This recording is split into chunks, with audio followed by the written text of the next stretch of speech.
Hey there, I am Stephen Dubner. If you were listening last week, you know that this is the final new episode of No Stupid Questions. Everyone here at the Freakonomics Radio Network is proud of the 5 years worth of episodes we've made, and we are especially grateful for you, our amazing community of listeners. And we don't want to leave you with nothing to listen to, so starting next week, we are going to replay this series from the beginning, more than 200 episodes. So come back then to hear the very first episode of No Stupid Questions. And now, for their final new episode, here are Angela and Mike. I'm excited to learn from you what the purpose of life is. I'm Angela Duckworth. I'm Mike Maughan. And you're listening to No Stupid Questions. Today on the show, what do we do with unanswered questions? What is life all about? What is the nature of human existence?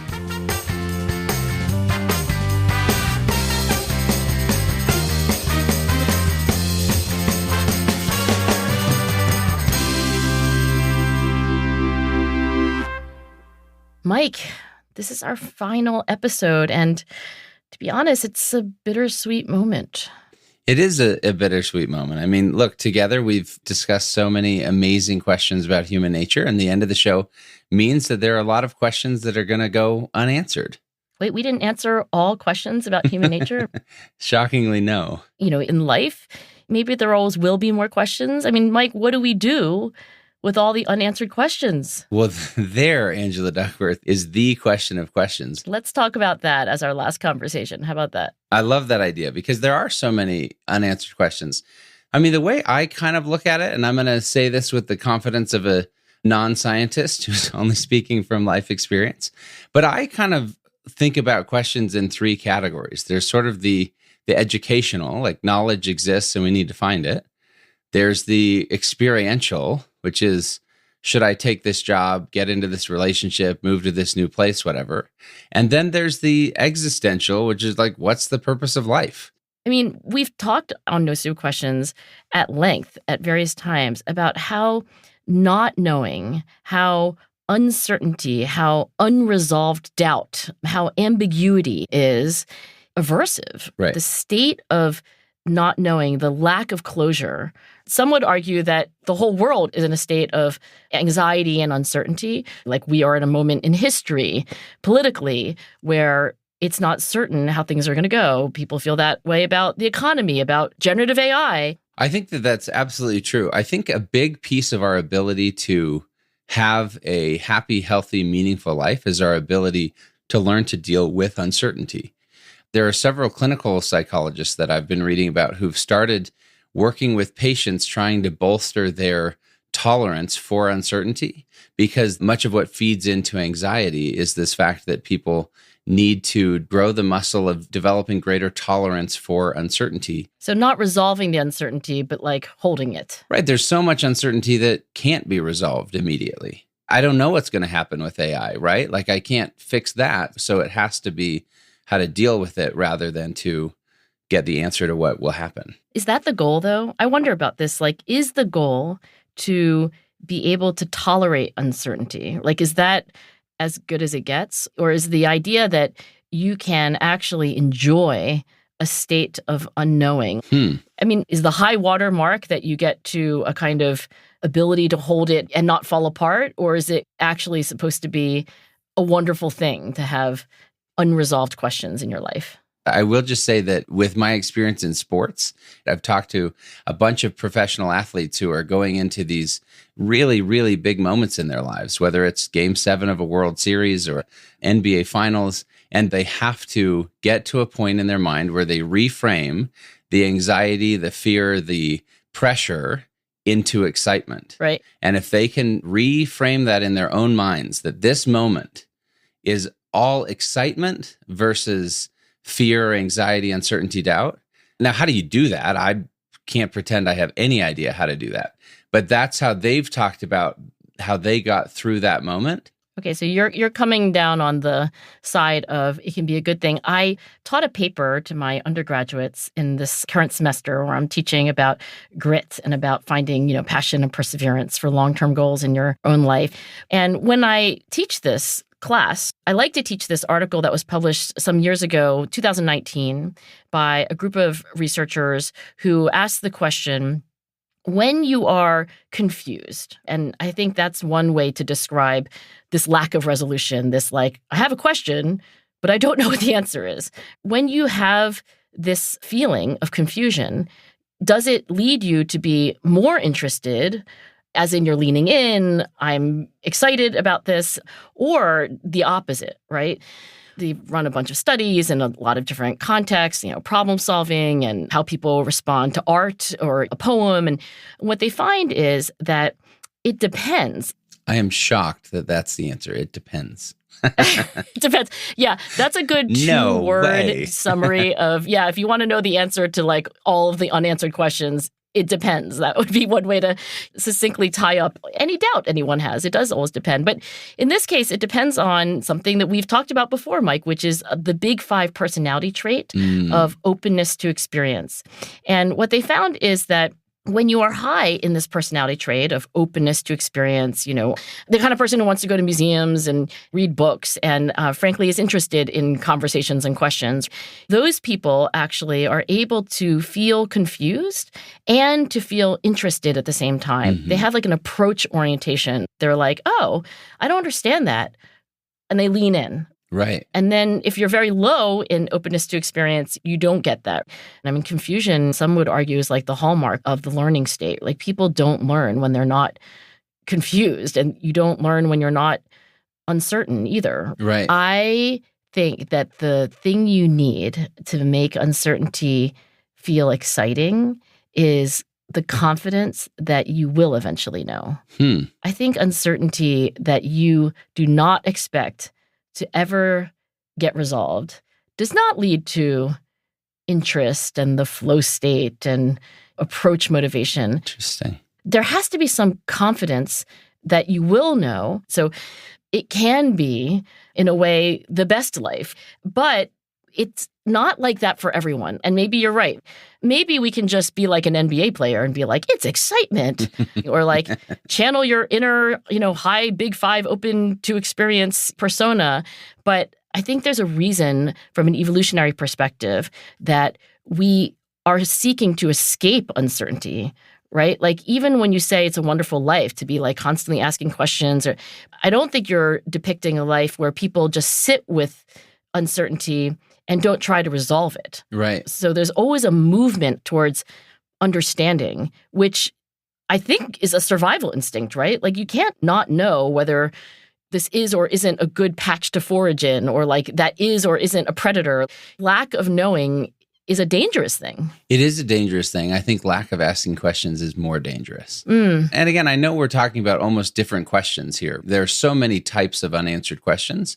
One is just being curious about the world around you, learning. I think that AI can seem really scary, and we can start getting experience with it. And once we begin using it and seeing how it works and gaining some familiarity, some things become less scary. We've said before the old line, it's hard to hate up close, right?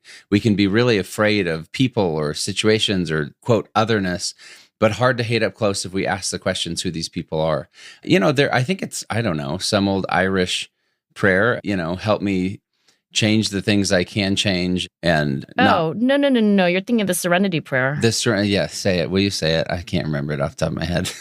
So the Serenity Prayer, I'm going to come off like I'm some theologian, but I really just did a reasonably deep dive into the Serenity Prayer in particular. So please do not overestimate my general knowledge of Christian theology. But the Serenity Prayer, which has been phrased and rephrased, Sure. The Alcoholics Anonymous chapters have a pithy version that goes something like, God grant me the serenity to accept the things I cannot change, the courage to change the things I can, and the wisdom to know the difference. That's a sort of shorthand version of a slightly longer Serenity Prayer that was attributed to. There's a little bit of actually uncertainty as to the provenance of the first Serenity Prayer. But Reinhold Niebuhr was a Protestant minister in New England, and the time that he was, writing and preaching and said to have given the very first Serenity Prayer in a sermon somewhere was World War II. And interestingly, this historical context matters because it's usually considered a prayer about accepting the things that you cannot change, right? Some version of this would be like, grant me the serenity to accept the uncertainty of, all the questions that I cannot answer. But actually, if you listen to Reinhold Niebuhr's daughter, who was named Elizabeth Sifton, she did not grow up to be a minister herself, but she did grow up to be a very famous editor, and she was also a writer. And she wrote a whole book on her father's Serenity Prayer and the evolution of this prayer. It's probably, I would argue, the most famous prayer in the world almost. There are more than 2 million members of Alcoholics Anonymous. Like, it's uttered, weekly. She said that really the emphasis is on the second line, the courage to change the things I can. And that's actually a shorthand version of what Niebuhr originally wrote, which is the courage to change the things that should be changed. And again, World War II as a context is important because he essentially was saying that we have to be more active. Like, if you just sit around and allow the world to just unfold the way it's unfolding, then you're not going to get the world you want. So in a way, the idea that it's called the Serenity Prayer, you could also call it the Courage Prayer. And that would say, for all the unanswered questions and all the unfinished tasks, that, you want serenity to accept the things that you can't change, but wow, you sure want a lot of courage to address the questions and finish the tasks that can be addressed and finished. There are people like, oh, Reinhold Niebuhr didn't even write the thing. And, they have different interpretations. But I think it's a very important point to make that, even though we're trying to resolve questions, the goal is not to have no questions, right? No, the goal is to have a lot of questions. And I would say that so much of life is about what are the questions that we're asking. Are we asking questions about things that we can learn, or where we can make a difference, we have the courage to do it? Or are we just wallowing in a mess of questions that cause us to worry about the future all the time while we're not taking any action or doing anything that's important? And so to me, it boils down to, what do we do with unanswered questions? Well, we can go work on them. We can help try to solve them. We can go learn about them. But above all, we have to get good at asking the right questions, because if we're sitting there asking questions that we can't impact or are doing nothing to change. I've talked with you before about my great friend, Ashley Smith, and she always says, if you face a problem, you have to say something about it, do something about it, or get over it. And I love that idea, because with unanswered questions, okay, go learn about it, go do something, have the courage to change it to get the answer. Or I would just say, stop worrying so much about it if it's not something that you can control anyway. I recently read this article by two psychologists, Jessica Alquist and Roy Baumeister, and it's called Learning to Love Uncertainty. And it was just published. It's in my favorite journal, honestly, which is Current Directions in Psychological Science, partly because the questions that are addressed in these little articles in this journal that I love are interesting, and partly because they're just short. They don't go on for pages and pages. Short answers are much more likely to be digested. Exactly. So I think the article does a good job of beginning with the fact that, in their words, uncertainty has a negative reputation. Not knowing what has happened or is going to happen is typically depicted as undesirable, and people often seek to minimize and avoid it. But they go on to say that you can learn to love it. And I don't know if this is what NBA players are doing, but they basically point out that the benefits of being in a state of uncertainty are great. So, for example, it tends to focus your attention. You are more engaged when you're like, oh, wait, what is that? It's the nature of surprise. It's the nature of curiosity. Like, if you're sure of something, your mind just wanders off to pay attention to something else. So in making the case for uncertainty being a good thing, that was one of the things that I found convincing.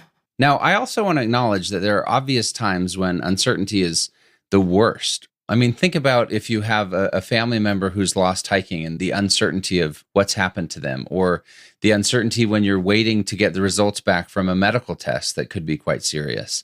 That's torture. Right. So I'm not saying in all things uncertainty is important. I think there are those examples for sure where it's awful. And I think that generally speaking, this craving for certainty maybe sometimes puts us in a position where we're not learning as much or making the best decisions or asking the right questions that will get us to a perhaps more optimal state. The one thing I do find helpful when it comes to unanswered questions on things that we can know or that will be coming into the future, be that AI or geopolitical events or whatever, is taking some piece in the things that I already do know. And I know this sounds cheesy or Pollyanna-ish or whatever, but like for as crazy as the world is and as anxiety-producing as certain things can be, I also take great comfort in again, what I do know. I know that I have a family or a chosen family or friends, whatever someone's situation is, who love me and who I love. I know that if I want to, I can engage and learn from the greatest minds on the planet, now or in the past, through books that they've written or through speeches or podcasts, whatever that is, right? In the midst of everything I don't know, there are things that I definitely do. Still to come on No Stupid Questions. What should we do with life's big existential questions? I don't know. I can't figure it out. Leave me alone.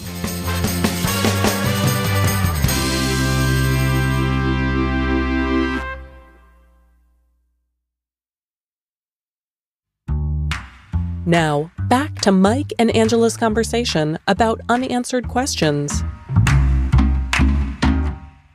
I have been reading a couple of books lately on these existential questions, and I've been reading two in particular, one better known than the other, partly because one has been published and the other one hasn't. But one of these books is Man's Search for Meaning. Oh. Now, Mike, there's no way that you have not read Viktor Frankl's Man's Search for Meaning, correct? And read it several times. This goes back to it's short and full of great punch. Well, it's not as short as a Current Directions in Psychological Science article, but it's very short. The other book, I'll just say, which is much longer and unpublished, Start Making Sense, How Existential Psychology Can Help Us Build Meaningful Lives in Absurd Times, is really on the same topic. It's a book by Steve Heine, who's one of my favorite psychologists. He's at University of British Columbia. It's coming out in January 2025. But Heine actually references Frankl more than, I think, 2 or 3 dozen times in the book. I mean, really what I say about these two books is that they take as the big question, what is life all about? What is the nature of human existence? Small topics. Yeah, so this is why I want to turn ourselves from like, yeah, it's good to have curiosity about like things that you don't know and like, you know, maybe there's different kinds of things that you can't know, like your 3 categories. But this is, I guess, that third category, right? Like maybe the big question. Right. And I'm excited to learn from you what the purpose of life is. Well, I am no Viktor Frankl, but I am now an amateur devotee. So Viktor Frankl was a Viennese psychiatrist. I think he was a younger contemporary of Freud. I know, though, for a fact that one of the things that made Frankl important is that he rejected Freud's pleasure principle, which is that, you know, what everyone seeks, like what life is all about, is seeking pleasure and relief from pain. What Frankl said, and he said this before he became a captive of the Auschwitz concentration camps, and that is actually what the narrative of Man's Search for Meaning is. Sure. It's a story of when he was in the concentration camps and how he survived and what he observed, like seeing all of this through the lens of somebody who is really a therapist and a psychiatrist. And it was before this Auschwitz experience where Frankl said that when he would see people in his care who would come to him deeply anxious, lonely, depressed, even psychotic, what the cure was in so many cases was not pleasure, was not power, was not prestige. It wasn't even relief from pain. It was meaning. And he called this approach to therapy logotherapy because in Greek, logo, like, you know, Nike has a logo, all your favorite brands have logos. The word in Greek means meaning. So it was meaning therapy. What we all are seeking is meaning. But just to summarize quick, Freud's basic thing was that we, in life, seek pleasure above all else. And Frankl is saying, above all else, we must seek meaning. Yeah, I don't want to oversimplify Freud, because Freud had, of course, like lots of things to say about the nature of human nature, but he did have the pleasure principle, and he did think that, you know, we have a need for pleasure, and Frankl did reject that. I reread Man's Search for Meaning and was reminded that in the English edition, after he describes his experience in Auschwitz, there is like a second part. It's almost like an extended postscript, and it is called Logotherapy in a Nutshell. And I'll read to you from Logotherapy in a Nutshell, because you cannot paraphrase Frankl. Like, he's too good. So here's Frankl actually quoting Nietzsche, the German philosopher, and says this: "There is much wisdom in the words of Nietzsche. He who has a why to live can bear almost any how." And then he goes on a few sentences later to say, "Thus it can be seen that mental health is based on a certain degree of tension, the tension between what one has already achieved and what one still ought to accomplish, or the gap between what one is and what one should become." He says, "What man actually needs is not a tensionless state, but rather the striving and struggling for a worthwhile goal, a freely chosen task." I mean, the striving or struggling for a worthwhile task. I will just say that I have seen so many people over the course of my life that achieve some sort of goal that they set out for, and it almost destroys them. Give me an example. So you have someone who started a business and sells it, and they make a bunch of money. And they thought the goal was build this big business, sell it, and get rich. What I have seen many times is that it's actually the pursuit. I mean, he talks about man's search for meaning. We read in the Declaration of Independence, life, liberty, and the pursuit of happiness, right? We fool ourselves into thinking that this destination, when I reach this goal, I think it was Matt Damon who talked about he was so grateful that he won an Academy Award so early in his career because he got home from the Oscars with his Academy Award and was like, wait a minute. Some people spend their entire career chasing this. And once you have it, you realize it's not anything. It's the pursuit of it. It's the goal. It's the striving that really brings the meaning, not the accomplishment itself. And so I love when you read, the striving or struggle for a worthwhile task, because it's not the accomplishment is what I've seen over and over. It's the actual process. And if you do summit one mountain, then you better find another mountain to climb next, because otherwise, once you hit the peak, it's like, okay, now what? I think this is why it's provocative, right? Because one view would be that like what you're seeking in life is safety and comfort, like a state of, Frankl would say, like homeostasis, like everything being fine. He was like, no, the optimal state of being is a state of tension. I have this article that I have not yet written. Well, I've half written it with some friends and collaborators. And I, propose that happiness is the pursuit. When I'm happiest, I am in the pursuit of a goal that's meaningful and it's going well. I'm extremely unhappy when I'm in the pursuit of a goal and it's not going well, or worst of all is like, I don't know what the goal is. Right. But I really do believe that it is the state of tension, as Frankl puts it. And that's why I think he answers the question, like, what is life all about? Life is about the pursuit of meaning. You can ascertain that meaning might be some version of being connected to and in service to something larger than yourself and people other than yourself. This is why Frankl also liked the term self-transcendence. It's not about you. Your attention needs to be beyond. But the idea that like what you're seeking in life is not a state of comfort and resolution. It's like the game is ask a question, answer it, ask another question, answer it. But that we're seeking a life of tension, which is exactly the opposite, I think, of what most people, including me, would initially imagine.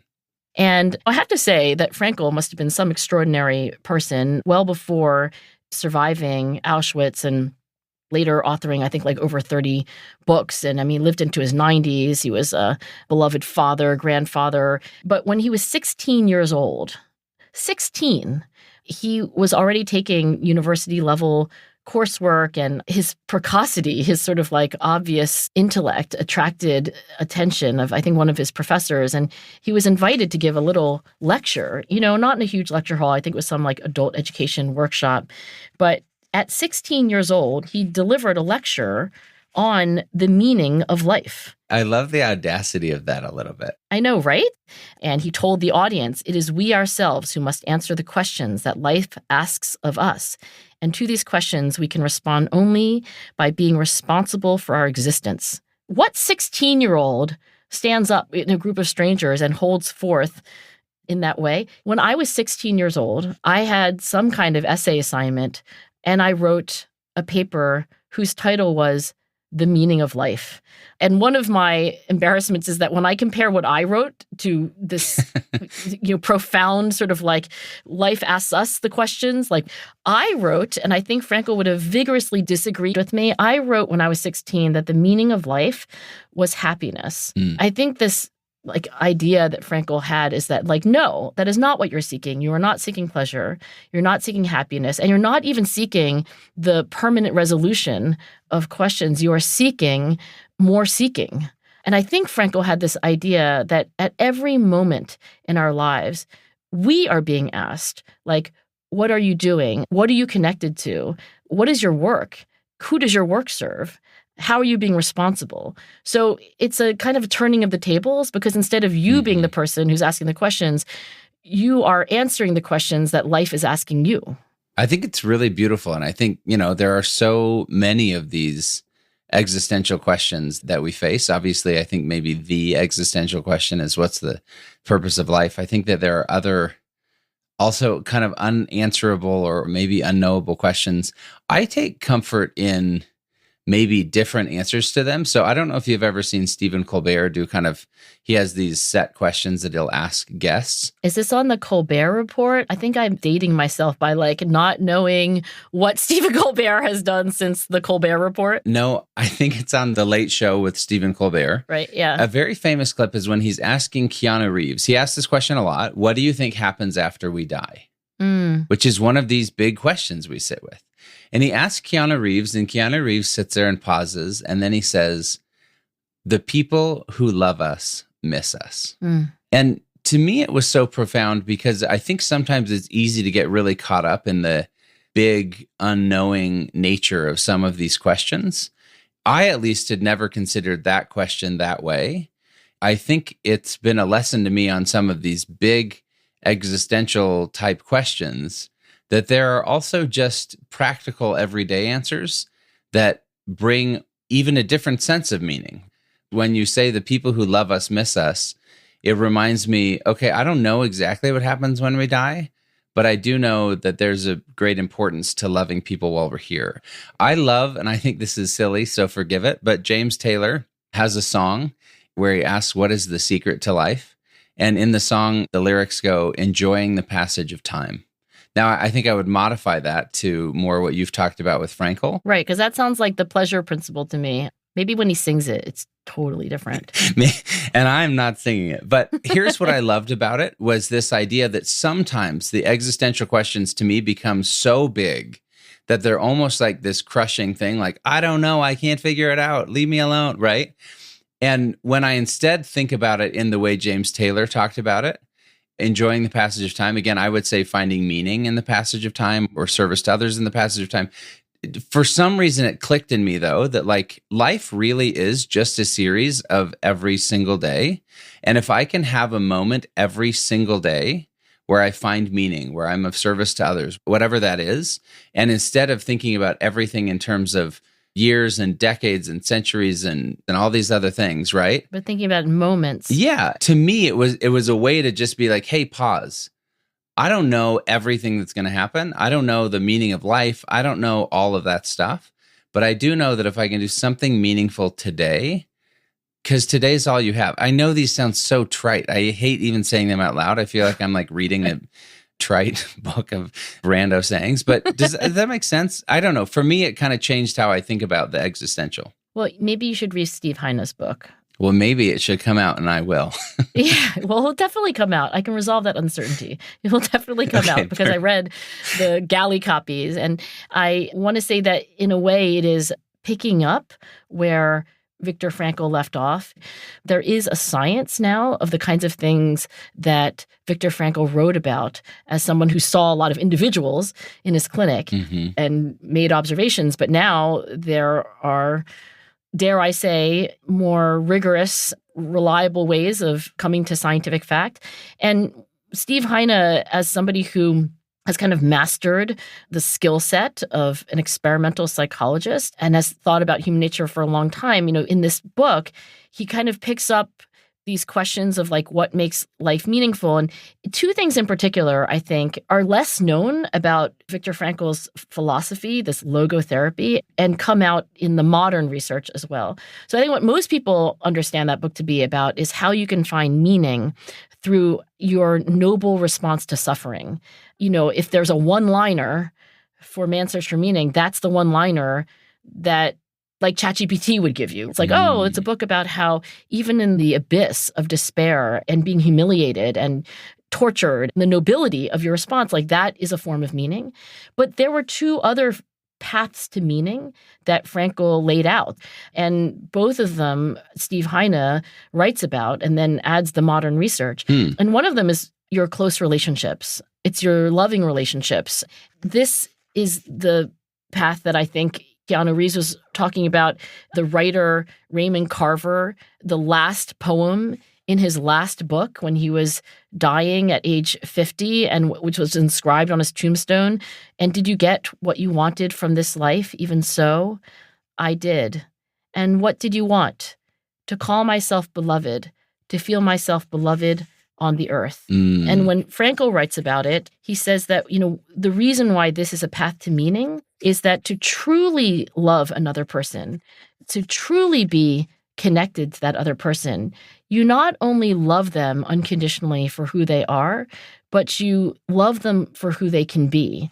And so again, I'm always seeing this movement in his work. It's about the future. It's about supporting that person to actualize the potential that they haven't yet actualized, to be maybe an improved version of themselves. And then if you read Heine, there's an urgency to this because Heine musters a lot of solid evidence that we're not doing this very well, that we're spending less time with each other, with the people that we love. Right. And the urgency of rediscovering this path to meaning is one of the things that I took out of the book that I was like, oh, yeah, that's perennially true, supported by recent science, and also one of our challenges of our generation. I love so much what you just said. Remind me whose gravestone that was. Raymond Carver. He was this tragic American short story writer. And I say tragic because he lived hard, man. He was a raging alcoholic and had a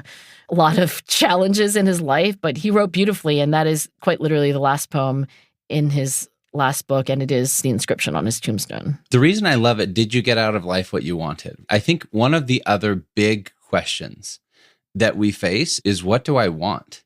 And I think so many people, myself included, can't fully answer that question or haven't fully answered that question.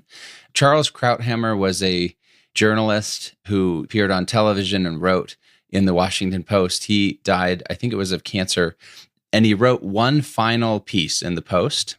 And I have it framed in my home because I think it was so powerful. He says this in the end. He said, I leave this life with no regrets. It was a wonderful life, full and complete with the great loves and great endeavors that make it worth living. I'm sad to leave, but I leave with the knowledge that I lived the life that I intended. And Carver sort of says that same thing on his tombstone. And one of the great big questions I wish I could better answer is, what do I want?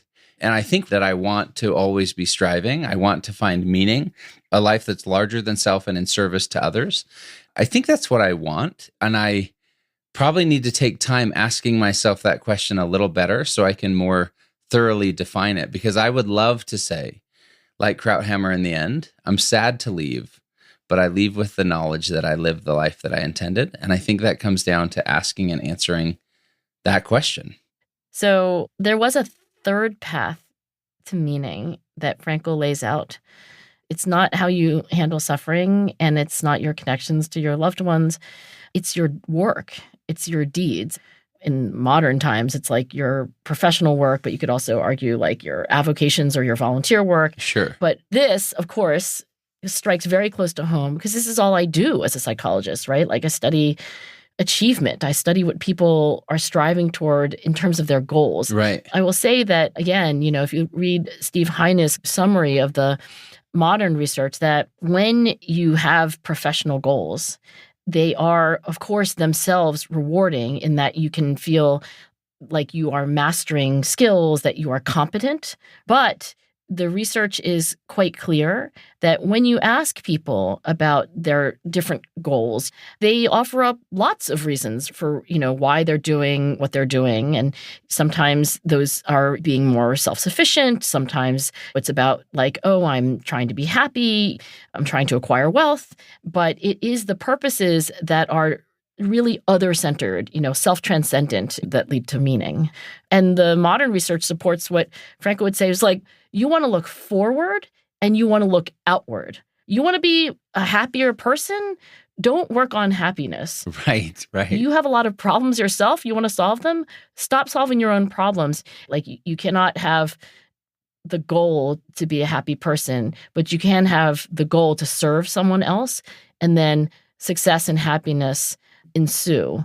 So anyway, there's so much nuance here, but I think to me, when I read Heine's new book, when I read Frankl's iconic Man's Search for Meaning, it is all about questions that you keep trying to answer. It is about goals, but not that all goals are created equal.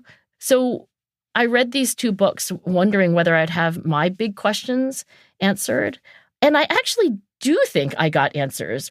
And yet, Mike, and I think maybe this is where we've come to, there are no questions whose answers do not lead to yet more questions. And I think, Angela Duckworth, that is the beauty of all of this, that there are so many questions. There are questions that we can explore forever. In all of these things, I just want to say how grateful I am to have had the opportunity to answer so many questions with you and leave all of these conversations with so many more. And I know I speak for both of us when I just say that we want to thank you, our listeners. You've invited us into your homes and your lives these past several years. You sent in so many questions that we've answered and tried to answer, and so many more that we weren't able to get to. And we wanted to just thank you for being willing to go on this amazing journey with us. And to end, to sign off, I think we go back to the beginning of this conversation, Mike. What do you do with unanswered questions? You keep asking. Coming up after the break, a fact check of today's episode and reflections about No Stupid Questions from our listeners.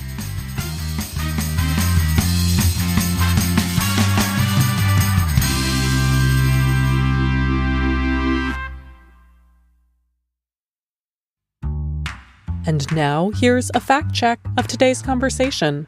Angela speculates that the Serenity Prayer, which dates from the early 1930s, may be the most famous prayer in the world. That's unlikely. The Lord's Prayer from the Christian Bible, which begins with "Our Father in heaven, hallowed be your name," has been recited and sung across Christian denominations for centuries, and practicing Muslims recite specific verses of the Quran 5 times a day. So it's possible that an Islamic prayer, or Salah, is more well-known globally. The Serenity Prayer has usually been attributed to the theologian Reinhold Niebuhr, but in his research for the New Yale Book of Quotations, Fred Shapiro found that the prayer was originally composed by a YMCA official named Winifred Weigel and published in the Woman's Press in 1933. Weigel was a disciple of Niebuhr and was apparently content to let him take the credit. Also, according to the official Viktor Frankl Institute in Vienna, Frankl delivered his first public lecture on the meaning of life at 15, not 16. Later, Angela mispronounces the name of Comedy Central's former news satire show, The Colbert Report. The T at the end of report is silent, a play on Stephen Colbert's surname, which also ends with a silent T. Finally, Mike is slightly wrong about the lyrics from James Taylor's 1977 song, Secret o' Life. It's not, what is the secret of life? Enjoying the passage of time, but rather, the secret of life is enjoying the passage of time. That's it for the fact check. Before we wrap today's episode, and end the show as a whole, let's hear some thoughts and reflections from our NSQ listeners. Hello, Angela and Mike. I've been a long-time listener, and I'm deeply saddened to see you go. I'm in my 40s, and Angela's voice was one of the first I ever heard, literally. I grew up deaf and couldn't listen to any kind of radio or spoken content. After receiving my cochlear implant in my late 30s, I first heard you being interviewed on Freakonomics. I followed you and Steven to NSQ and have been a devoted listener ever since. Angela, your voice has played a remarkable role in my auditory journey. After my surgery, my audiologist encouraged me to listen to as many podcasts as possible to rehabilitate my hearing. I was so fortunate to discover your voice, its pitch and tone perfectly clear to me. Both you and Mike have delivered content that is riveting, and all the while, your voices helped me reclaim my ability to hear. Thank you. No Stupid Questions has been such an important part of my life these past couple of years. I've had countless mornings where I'd be in the car with my dad on our way to school and we'd listen to the show together. We'd also send each other links to episodes we thought were especially insightful, and it became our shared ritual. Even after moving abroad, that hasn't changed. The show has stayed with me and has become a constant amidst changes in environment and culture. So I'd like to say a big thank you to everyone who has made the podcast what it is, because there's no doubt that your voices and your insights have shaped the way I think and speak, and I'm genuinely grateful for that. Hi, NSQ. This is Leanne, and I want to take a moment to chime in on your last episode. First, thank you.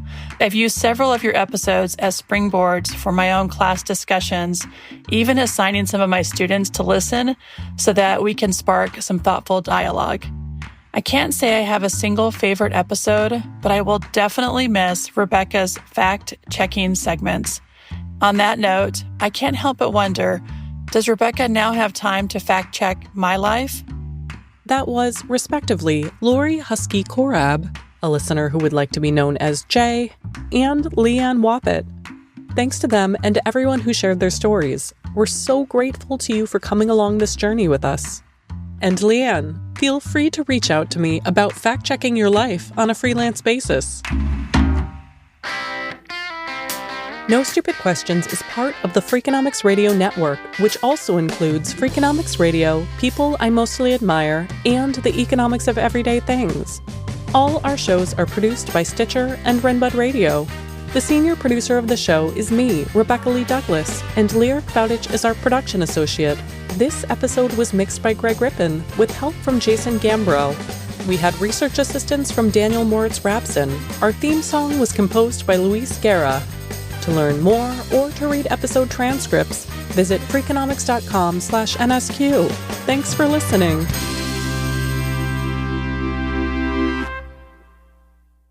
I actually have had these weird flying dreams recently. Hey there, it's Stephen Dubner. Again, I would like to congratulate Angela and Mike on making so many great episodes of No Stupid Questions.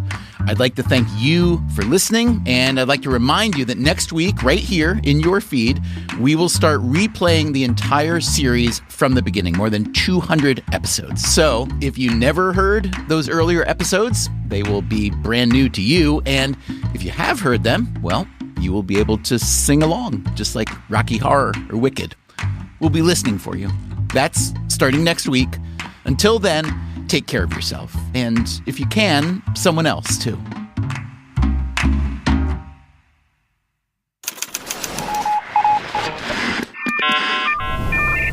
The Freakonomics Radio Network, the hidden side of everything.